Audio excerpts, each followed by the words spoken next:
What's up, everybody? It's FLF here, back for another weekly light up. This week, we're going to be diving into a couple of things. One is going to be something that's referenced in pop culture quite a bit, which I'm excited to talk about. And another item, which is kind of obscure to me. I never had heard about it until right now. And again, very excited to share and dive into it. But as always, before we get started, be sure to hit that like button. It's great for the YouTube algorithm. It helps it get recommended to more people. Hit subscribe if you're not already subscribed, and the bell for notifications so you're notified every time a new video is uploaded.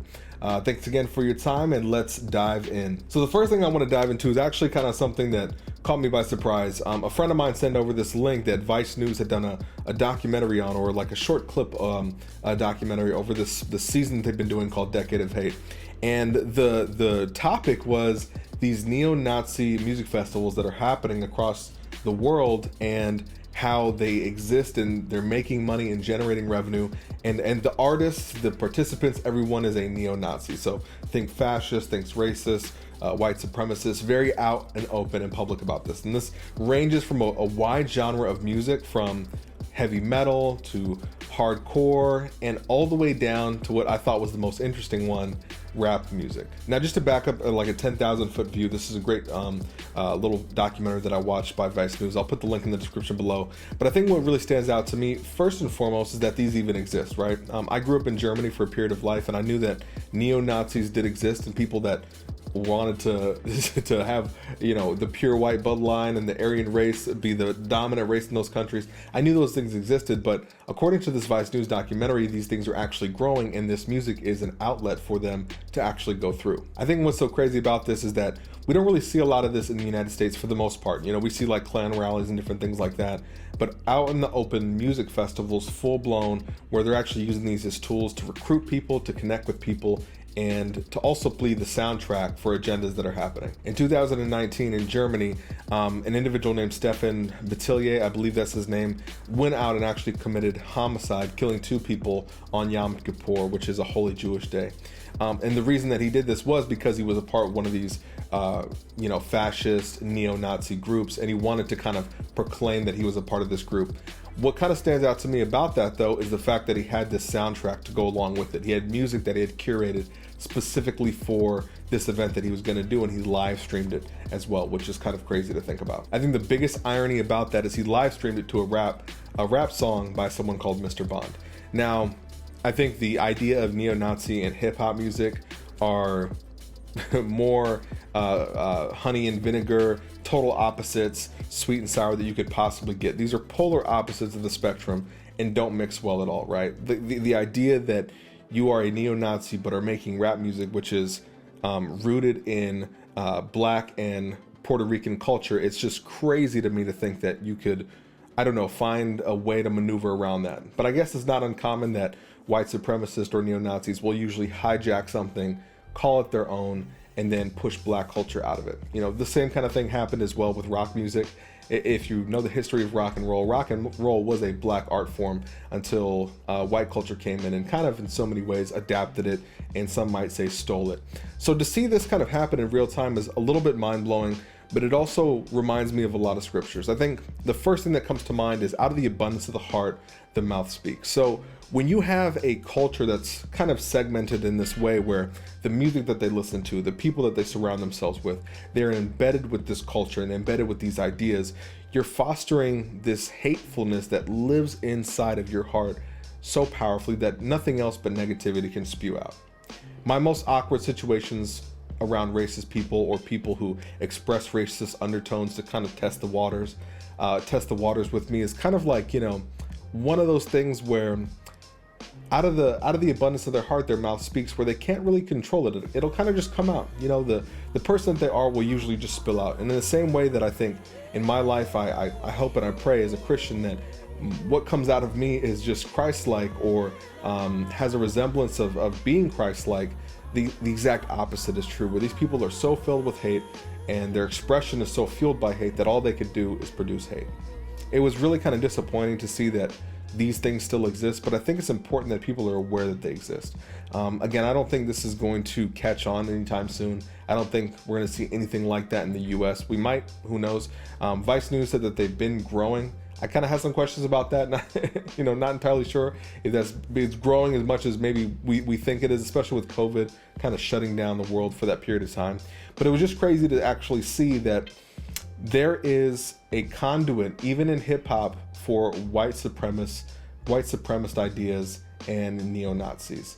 I think it's also important for us to guard our hearts and understand that while our beliefs and our ideals and the way that we carry ourselves, even if we're not necessarily religious people or anything like that, might not mimic that at all, in some areas of our life it can be mimicked. And I think the culture and the music that surrounds us greatly influences the way that we think and the way that we behave. And the idea that people can find community in music no matter how hateful or evil that community might be composed of, I think it's pretty intriguing, to say the very least, but also very disappointing. One thing I kind of want to give as a takeaway as I'm kind of talking about this, I don't think anyone's too far gone, and I think that any of these people, if they were to remove themselves from that community and seek Christ and really surrender that hate that they have in their heart or their bias or whatever is lurking deep inside of them to the throne of God, I know he can restore and he can heal. So let's keep that in mind as well. Even though we see people in their actions and the things that they're saying, as much as we want to respond to that with hate, we need to respond to it with love. And while we might not necessarily extend them a level of gratitude or understanding from their viewpoints, we need to acknowledge that they are human beings and they are sons of God. And I know that could be really challenging sometimes, especially when you see things where people are blatantly saying hate, or when someone like Mr. Bond, who made that rap song that accompanied that shooting, that's being celebrated. It's hard to kind of do that, but I just want to take a step back from the situation, and instead of immediately vilifying these people, even though what they're doing is committing atrocious acts and filled with hate, not to necessarily take that look and that viewpoint, but instead kind of acknowledge that they are human beings. The only reason I really say that too is because I think a lot of times I take a standpoint on different cultural topics and people that are in the culture, and I never take the standpoint or try to point it out to, again, vilify or to tear them down, but more to reveal the darkness that does exist, whether it's intentional or not. In this case, it happens to be very intentional, but I think we should acknowledge that it exists, look into why it exists, and find ways to combat it. And I don't think the way to combat it is with more hate. So just my 2 cents there, but kind of crazy and ironic that you have neo-Nazi, white supremacist music and music festivals accompanied by Hitler wearing a Compton hat. The irony is too thick, right? But definitely something that is a reality that we have to live with. So with that being said, I encourage you to check out that Short Vice documentary, learn a little bit more about it, and then see how can we as people and as Christians specifically conduct ourselves and live in a way that's an outpouring of love to combat the hate that's so prevalent in this world. The next thing I kind of want to talk about is more of a pop culture thing that I've been seeing, and a new artist has kind of come on the scene. So a brand new artist has been coming out kind of recently. Her name is Becky G. She's come out with a lot of different music, and a lot of different singles have been charting. But the one that caught my attention from the album artwork to the name of the actual project was this song called Galore. So if you actually see the artwork for Galore, I'm going to put it up on the screen. It has her in a very interesting outfit, and then of course the title of the project, Sensational, right? Not S-E-N, but S-I-N. So obviously, being a Christian, this stuck out to me, not even from the name Sensational, which of course ties in the keyword sensational, like sin is an exciting thing or a sensational thing, but more so her actual headdress and the way that she was presented on the cover. Something that we see quite a bit in pop culture is this idea of the divine feminine. And I can't really get too deep into actually all the details about what that kind of implies, but the divine feminine is essentially this idea that in this history of religious figures and patriarchs, there are divine women or deities that exist right alongside it. It's the idea that opposite to God, there's a divine element. So for example, in the Gnostic Gospel of Sophia is the divine feminine, or with Osiris and these other Egyptian gods, Isis was the opposite. So it's kind of this theme that's carried throughout history of this divine feminine. The Catholic Church does this as well with Mother Mary. She is the divine feminine and almost the counterfeit to God. She's seen as the Holy Virgin Mary, and she is a deified essentially in that culture. But what stood out to me is that these themes around the divine feminine all carry a common root to an ancient goddess, and we see this not only throughout culture, but also throughout US history. So I'm gonna put some images up on the screen as we go through them, but obviously with Becky G, you have galore. What you usually see with these different images tying back to this ancient goddess who happens to be named Ishtar. She goes by many names, but Ishtar is probably the most relevant one that people will know. It's a Babylonian goddess. There's also Isis, as I mentioned, and other Inanna, which is a Akkadian goddess as well, but the same essential god, or goddess I should say, that's carried through all of these different cultures. And you see the same features across the board. There's the headrest with the streams coming out of it, so like Becky G and galore. You also see this recently with Beyonce during her, I believe her second pregnancy. She was doing a big rollout and she was kind of being framed as like mother goddess, right? So she did a performance and actually had that exact same headrest on with this, with the like the crown of the light coming out from the head from behind and in the golden apparel. Same thing with this other actress who went to the Met Gala a couple of years ago. Her name Aman Abdul-Majid. I could be saying that wrong, sorry if I am, but the same idea, this exact same look, style, and head garnish is the exact same way. We also saw it recently with Lorde at the Met Gala as well, wearing again the same kind of headrest and the same kind of style. And when you see it so often, you realize that there's not really a mistake happening here. These things are done intentionally, and they are to identify this divine feminine. The idea of the divine feminine is not something that's hidden. It's something that's well known. Even Mac Miller, who is a prominent figure within hip hop culture, released an album called The Divine Feminine, where he dove into these concepts in a slightly different way, maybe a more nuanced way or less obvious way. But this does exist and is talked about and is known and is demonstrated. When we look at US history as well, we can even see this in the Statue of Liberty, right? The Statue of Liberty is based on these ancient goddesses. And as again, I mentioned, the Babylonian goddess of Ishtar, the Akkadian goddess of Inanna, the Egyptian goddess of Isis. These are all histories to the divine feminine. Now, the most logical question is, why does this matter?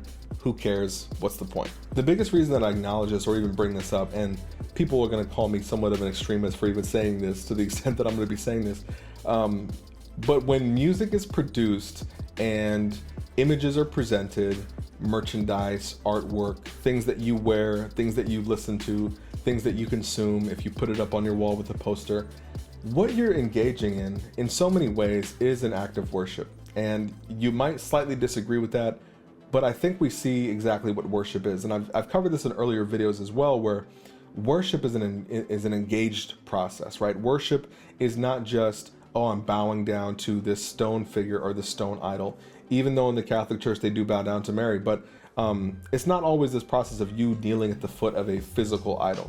It could be surrendering your thoughts, committing their words to memory, repeating and chanting the words that they've provided in these songs back to them. And in fact, in Korea, there's idols, right? There's BTS and these other groups they're literally called idols. So when you think about how the images are being presented and the content is being presented, what you kind of engage in overall is this kind of pagan idea of idol worship. And I've heard this so many times where people literally deify Beyonce or Oprah or these other really big celebrities, Jennifer Lopez, where they literally say, man, I pray that Beyonce can help get me through this, or I pray Oprah can help get me through this. We saw it recently on an episode of Nailed It, where the guy said, oh, Lord Beyonce, like he's calling Beyonce the Lord. So this idea that we're not engaging in an act of worship is, I think, very challenging, especially when you look at it from a Christian standpoint. But if you look at it from the world, I mean, maybe it's a little bit differently, but we do deify these people and we do deify these ideals that come along with them around the divine feminine. The idea that there are ancient goddesses that we could worship and that we can give praise to is prevalent in pop culture. So when we listen to the music, when we engage in what they're doing, when we place them on a pedestal, even in our minds or in our hearts, we are engaging in an act of worship. And you see this paganism bleed into popular culture, or it's existed there for a while really, but bleed into pop culture. And then you have all these kids, younger people, older people, people my age, all investing their time and energy into these artists, these celebrities. Even the word celebrity means to celebrate, someone who you celebrate. You have these actors who will, in Tom Hanks' case, he'll say, as far as I'm concerned, all of these actors here tonight getting these Oscars, they're gods to me, or they celebrate by giving out small golden idols. This idea of celebrity culture and music culture all is generated around an idea and an act of worship, an active act of worship. Now, someone might say, okay, well, if you're a Christian artist, why do you want people listening to your music or buying your merch or whatever the case is? My goal with doing that, and I think most Christian artists' goal with doing that, not every single one of them, but most of them, their goal is to service an act of worship that leads to God. It's not to point it to themselves or to lift themselves up on a pedestal. The idea is that when you're engaged in the music or you're reciting the music, you are giving worship to God. It's not always the case, and there's that definite fine line where an intentional worship to God can turn into a worship of self if you're not careful.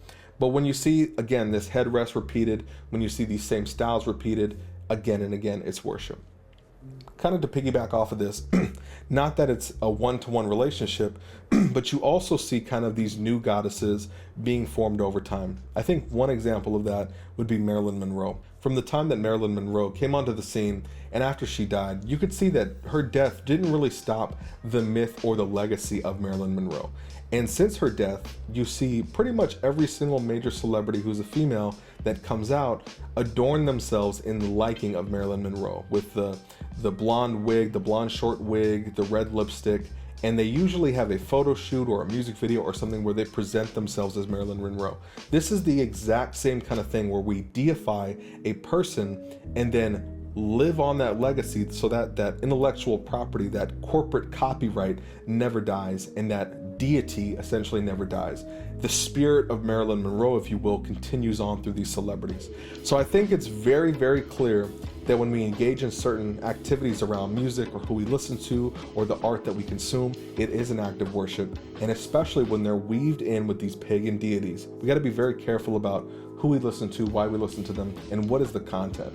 For someone like Becky G, I don't know anything about her or her personal beliefs or the way she sees the world, but when she's dressed like that on her cover and when the title is sensational, it leads me to believe that this is an act of pagan worship and tied directly into that divine feminine concept. So I hope that was something valuable for you to chew on, for something for you to think about. As we're kind of navigating life, I like to do these weekly light ups because I can give little nuggets and drop little things in there for you to research and dive into more. My goal, even though I can't always explain it in so much detail, is to give you enough to go on and make your own decisions, do your own research, and learn on yourself. So thank you for your time today. Again, please hit that like button if you haven't already. Hit the subscribe and the bell for notifications when new videos are uploaded. You'll see right now I'm wearing the To God Be the Glory shirt. You can purchase that with the link down below, and be sure to check out that Vice documentary as well. Thank you so much for your time. Again, I'm FLF. God bless and have a great week.